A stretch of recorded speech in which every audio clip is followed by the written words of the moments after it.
Сәлем, сіздермен бірге Жансая Дорама. Мен бүгінгі шығарылымда 2020 жылы жарық көрген «Вопрос твоих глазах» атты япониялық фильмді қысқаша баяндайтын боламын. Қысқаша фильм басталғанша каналға тіркеліп, лайк басып кетуді ұмытпаңыздар. Фильмнің басында Рю есімді жігіт күндізгі жұмысынан кешігіп шығып, асығыс екінші жұмысына көліктер тұрағына кешкі жұмысқа келеді. Жұмыста отырғанда қасына танымайтын бір қыз келіп, қолына тәтті тағамдар ұстатып, танитын адамдай сөйлесіп жатады. Сол кезде жігіт «Сен кімсің?» дейді. Қыз болса «Сен кімсің? Ата қайда?» дейді. Жігіт «Енді бұл жерде мен жұмыс жасаймын» дейді. Сол кезде қыз кешірім сұрап, «Осы жердегі атамен күнде сериал қарайтын едік, ренжімеңіз» деп шығып кетеді. Сыртта жаңбыр жауып тұрған болатын. Жігіт сыртта тұрған қызға барып, «Қасыма келіп сериалыңды қарасаң болады. Бәрібір далада жаңбыр ғой» дейді. Қыздың көзі көрмейтін еді. Содан қыз жігіттің қасына кіріп, өзінің сериалын қарай бастайды. Көзі көрмесе де қызға тыңдап. Қайтарда қыз атаға алып келген тамағын жігітке ұсынады. Түрі онша болмаса да дәмі жақсы болуы керек деп. Және асма-тұз гүлін суаруды ұмытпа дейді.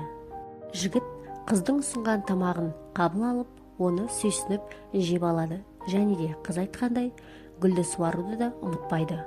Қыз көзі көрмесе де телефон арқылы халыққа жауап беріп жұмысын жасап жүрді. Келесі күні жігіт қызды тосып тұрып, кешегі тамағының ыдысын қайтарып, өте дәмді болды дейді. Қыз қайтадан жігіттің қасына сериал қарауға кіреді. Қыз жігіттен терезені ашуын сұрайды. «Бүгін көп қимылдағанға ұқсайсың» деп. Жігіт терезені ашып, аяғынан иіс шығып тұрғанына қысылып, «Өзің байқағыш екенсің» дейді. Сол кезде қыз «Көзім көрмеген соң басқа мүшелерім сезгіш болып келеді» дейді. Қыз жігіттен «Қай жылы туылдың?» дегенде, жігіт «Тышқан жылы» дейді. «Демек 48-де екенсің ғой, ақсақал екенсің» деп әзілдейді. Жігіт дереу аяғын жуып, қызға кетерде «Тоқта, мынау саған» деп қолына шабдалы ұстатады. Ал қыз болса «Менің атым Тоқта емес, менің атым Акари» деп өзін таныстырады. Жігітке қыз кетерінде «Тағы да сенің қасыңа келсем бола ма?» деп жігіттен сұрайды. Жігіт болса «Иә, болады» деп жауап береді. Келесі күні жігіт қыздың келетін уақытында киімін қағып, қызды күтіп отырады. Қыз қасына келген бойда жігітке «Жаңа аяқ киім алдың ба?» деп жігіттің жаңа аяқ киім алғанын байқап қалады. Қыз үйіне қайтып бара жатқанда жанынан өтіп кеткен көліктен қорқып, құлап аяғын ауыртып алады. Жігіт болса қызға көмектесіп ауруханаға апарады. Ауруханадан қайтарда қыз аяғын ауырып әрең дегенде жүріп келе жатқанын көріп, «Шамалы демалайық» деген қызға «Арқама мін, үйіңе дейін жеткіземін» дейді. Қыз болса «Сенімдісің бе?» деп өзінің үйіне барар жолда көп баспалдақтар барын айтады. Үйіне көтеріп жеткізген жігітке қыз «Асығыс болмасаң көмектесіп жіберші» деп үйіндегі суы кетпей бітеліп, су толып қалған екен. Жігіт соған көмектеседі. Қыз жігітке «Мені жеткізіп тастағаның үшін» деп алғысын айтып, қолына концертке билет береді. «Досыңмен барсаң болады» деп. Жігіт «Керек емес, музыканы түсінбеймін, баратын адам да жоқ» дегенде қыз «Досыңның жоқтығы өкінішті, қаласаң мен барайын сенімен» дейді. Сонымен ертесіне қыз шашын әдемілеп, боянып шығады. Екеуі концертке барады. Қызға концерт қатты ұнайды. Концерттен кейін екеуі тамақтануға барады. Тамақтанып отырып, қыз киіміне тамақ түсіріп алады. Қыз жігіттен «Күндіз не жұмыс жасайсың?» деп сұрайды. Жігіт болса «Сусын, ішімдіктер жеткізумен айналысамын» дейді. Қыз тағы да сұрақ қойып, «Жастық шағыңда немен айналыстың? Әлде құр өткіздің бе бітірмей?» дейді. Жігіт бұл сұраққа жауап бергісі келмей, «Білгенде не істейсің?» дейді. Ал қыз болса «Ештеңе» дейді. Жігіт «Ештеңе істемесең де саған қарап не жегеніңді білуге болады» дейді. Қыз «Иә, мен күнде бәріне не жегенімді көрсетіп жүремін» деп жігіттің сөзіне ренжіңкіреп үйіне қайтады. Үйіне кірерде жігітке «Бүгін мазаңды алсам ренжіме» деген кезде ренжіп тұрған қызға жігіт «Мен 24-темін. Жас кезімде кикбокспен айналыстым. Және жас кезімде ақмақ болдым, бұзақылық істермен айналыстым. Мен сені менсінбегеннен емес, ұялғаннан айтқым келмеді. Маған өткенім жайлы айту оңай емес» дейді. Қыз болса «Шындығында сен ақсақал емес екенсің ғой» дейді. Келесі күні қызға жұмыстағы бастығы өтіп кеткен туған күніңе сыйлық деп қолына қорап ұстатады. «Саған осы алқа жарасады» деп ал жігіт болса өзінің жаттықтырушыларымен кездесіп отырады. Жаттықтырушысы: бұл жүргенің жетер, спортқа қайтып орал, чемпион болғың келмей ме дейді. Сол кезде жігіт 3 жылдан астам уақыт бойы түрмеде отырғанын айтады. Балалар үйінде бірге өскен бұзақы үлкендеу жігітке еріп, заңсыз күреске шыққанын және соның айтуымен адамдарды ұрып соққанын айтады. Рью балалар үйіне келеді. Ондағы бала тәрбиелеушісімен сөйлесіп тұрған кезде ол кісі: әлгі бұзық балалармен араласуыңды қойдың ба деп сұрайды да, оған: жақын адамың болса осыны берерсің деп қолына шашқа тағатын резинка береді. Қыз кешке жұмыстан үйіне кірейін деп жатқан кезде есігінің алдында бастығы тұрғанын, артынан аңдып келгенін байқайды. Сөйлесуіміз керек деп бастығы үйге кіріп келеді. Өзінің берген сыйлығын ашпағанын көріп, өзі ашып қыздың мойнына күштеп тағады. Қыз ертең жұмыста сөйлесейік дегенге қарамай қызға тиіспекші болады. Сол сәтте үйге Рью кіріп келеді.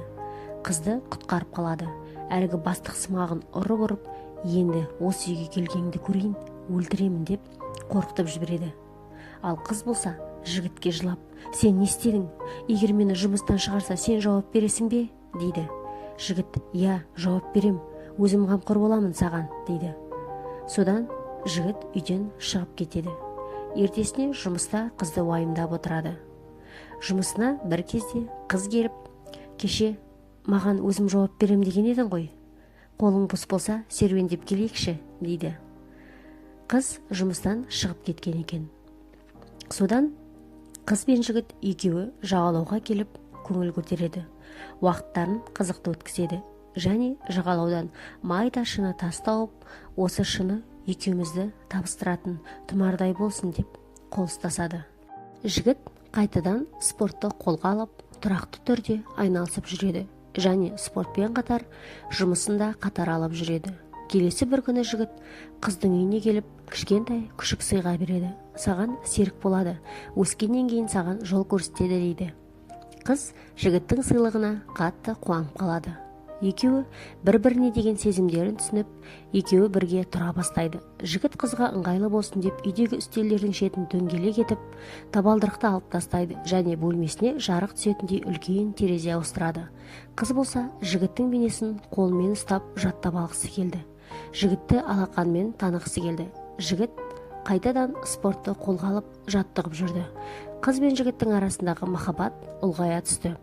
Жігіт өзінің спорттық жолында жақсы нәтижелер көрсетіп, жүлделері көбейіп, өз саласында таныла бастады. Жаттықтырушылары жігіттің жетістігіне риза болды. Бір күресінде кезіндегі өзінің жаман жолға түсірген жігіт келіп, қайтадан жолығамыз деп кетеді. Келесі бір күні қыз ата-анасының басына жігітті ертіп апарады.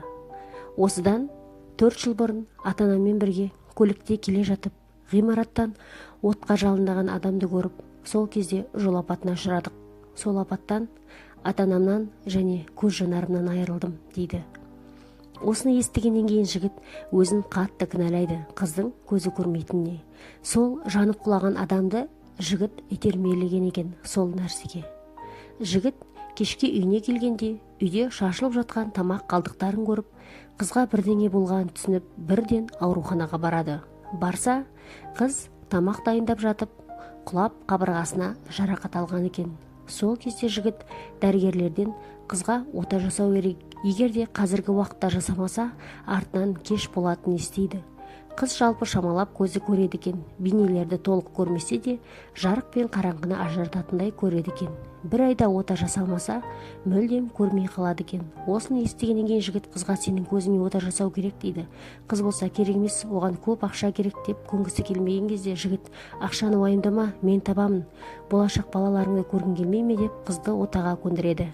Содан соң Рью әлгі таныс бұзақы жігітке барады да, қызға жоламаңдар, оны ештеңеге араластырмаңдар, істерің менімен болсын дейді. Сол кезде бұзақы жігіт мен үшін бір күреске шығып бер, сосын босатамын дейді. Ал ақшасы ше деген кезде жігітке қолына ақша ұстады.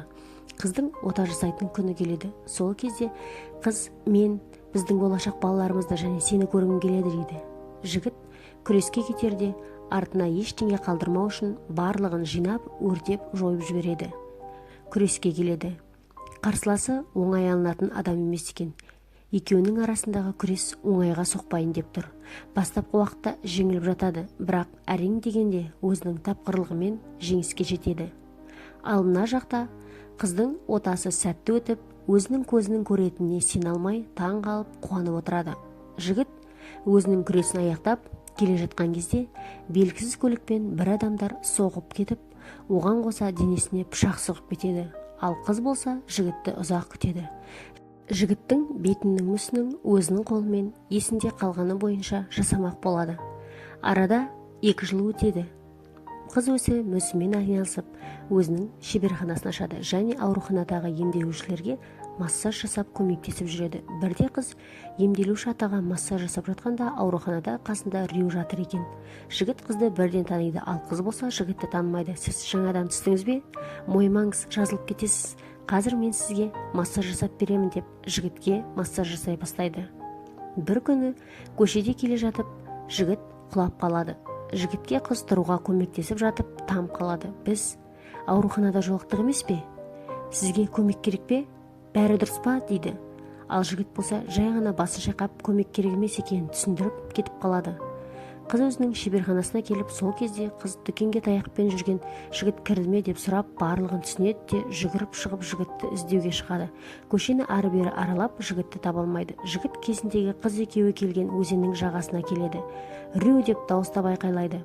Қош келдің, үйге кеттік деп жыламсырап жігіттің қасына жақындап, өкінішті, сізді танымағаным өкінішті деп жігітке, маған қарашы, менің көзіме қарашы дейді, төмен қарап тұрған жігітке. Содан соң жігітті құшақтап алады. Достар, сонымен қысқаша фильмнің аяғына да жеттік.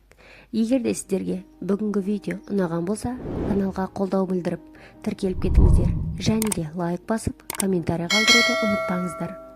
Келесі жаңа видеода кездескенше қош сау болыңыздар.